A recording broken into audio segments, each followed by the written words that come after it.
What's up everybody, it's Tyler here. We're going to do another special look at a new DC Direct action figure. This time we're going to be taking a look at Brainiac from the Ghosts of Krypton wave of action figures. If you watched the last two videos, you would know that this is a series that comes with a comic book. I believe they're exclusive to McFarlane Toys and making these figures and whatnot, so that is a really sick cover. I can't even lie. So I'm absolutely going out of order. Definitely on the look for the platinum version of this. Looks like there's a lot of little intricate pieces in here, so I'm excited to check it out and open it up. And so without further ado, let's go ahead and crack it open. All right, so just like the last two, this one comes with a comic book. I think this is the best cover out of all of them, if you ask me. So a couple pages in here, not going to go crazy showing everything off because that's nonsense, but beautiful artwork. A lot of McFarlane promotional stuff going on in here, so of course made by DC Comics. And then we get that same artwork on the trading card, and I believe it's the same readout on the back, so I'm not going to go over that again, but let's see, we got that stand there, but it does come with all these little tiny arms. I'll show them off to you guys. This little T-Rex arm, mechanical style, of course, for Brainiac. This one has an open claw dealio there, very cool. And these two are, looks like earthworms, but you get my joke. So it looks like these pieces kind of just plop right into them. So let's grab Brainiac here and play around with them, see what we think. Definitely a different figure than we've been getting in the past. Ooh, you can do a lot of cool poses with them though, I can already tell. So on the back here, it looks like they have all these little intricate pieces where the little pieces, you can pop them in there, but I want to show you the detail on this. Oh, it looks like, all right, so it just cups out at the waist, so if you're not really looking to move that around too much, oh boy, look at all that.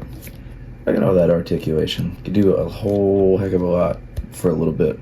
Part of me feels like if you got multiples of this guy, or multiples and the platinum with the green face, you could have a whole army probably intended. So they're probably shipping out cases of this guy alone, but all right, let's take a look at the head. Get a little close up there. He's got a paint scheme inside of his eyes there, and he has a mechanical or android style mask covering his face. But the real cool point there is it's gotta be, if you're gonna make a Brainiac, you gotta stick true to the character, and he has his brain sort of showing.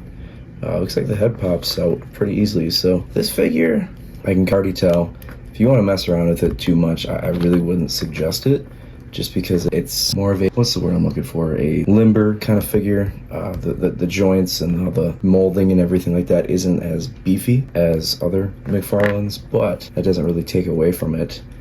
If anything, I'd say that the fact that they were able to get this kind of articulation figure of this styling is pretty impressive. I don't know, I'm just kind of goofing with it a little bit, but it does seem like the joints are gonna get a little bit loose, or not loose, but easy to pop out, just because it's just an interesting figure. This right arm here, of course everything is mechanical, but this right arm especially, that is cool. It's like this really long blade.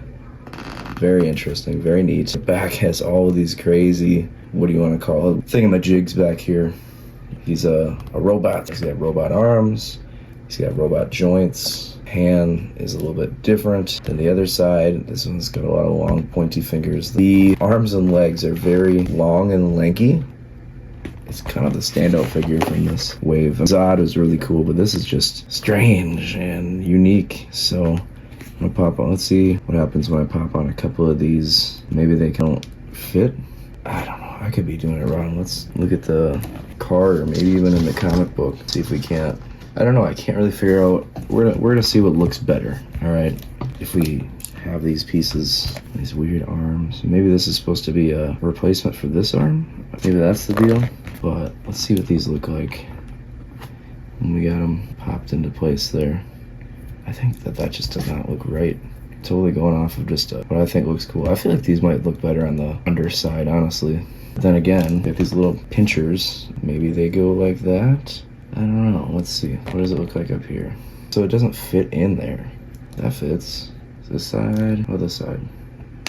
So that fits. So maybe it's supposed to be like that. Maybe these little tiny arms are supposed to go up here. Well, this don't fit up here.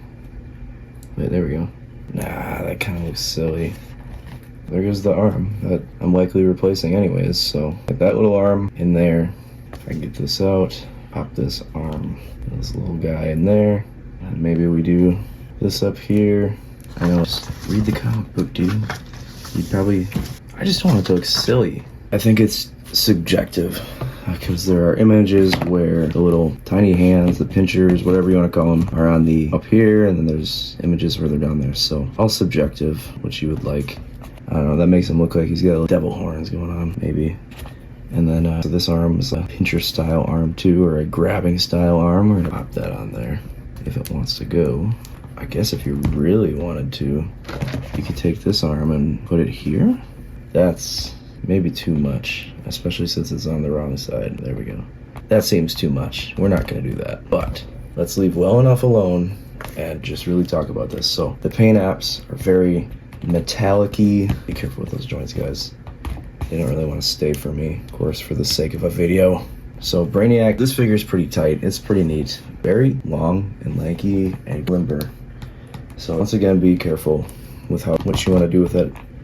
I guess it's totally up to you, but it's definitely unique. As far as a Brainiac, though, I wouldn't put it up there with my favorites. I'd say that goes to the Injustice one, and even so, I think now we could still even get a better Brainiac. I don't know if they've really done him total justice yet. Of course, these are a different take what Brainiac would look like and whatnot, but I'm gonna go ahead and give it a B still, just because it's cool. I don't really like, it's hard for me to find a toy where I'm just like, this sucks, because I don't know if that'll ever be the case. But I'm gonna give it a solid, what did I say? A B plus. It's a very cool figure. So if you're wanting to check these out, I have links in the description of this video. Just go down there and follow the McFarlane tab. It'll take you right to where you can purchase these over at Entertainment Earth or Amazon.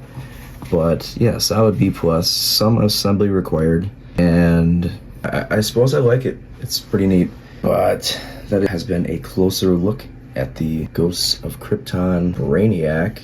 Get a good look at the old deal again. I do like the little purple and pinkish paint job on there, along with this metallic-y style, different and unique Brainiac. But if you enjoyed this video, please be sure to go ahead and subscribe.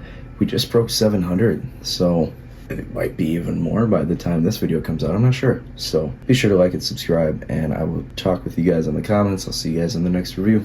Peace out.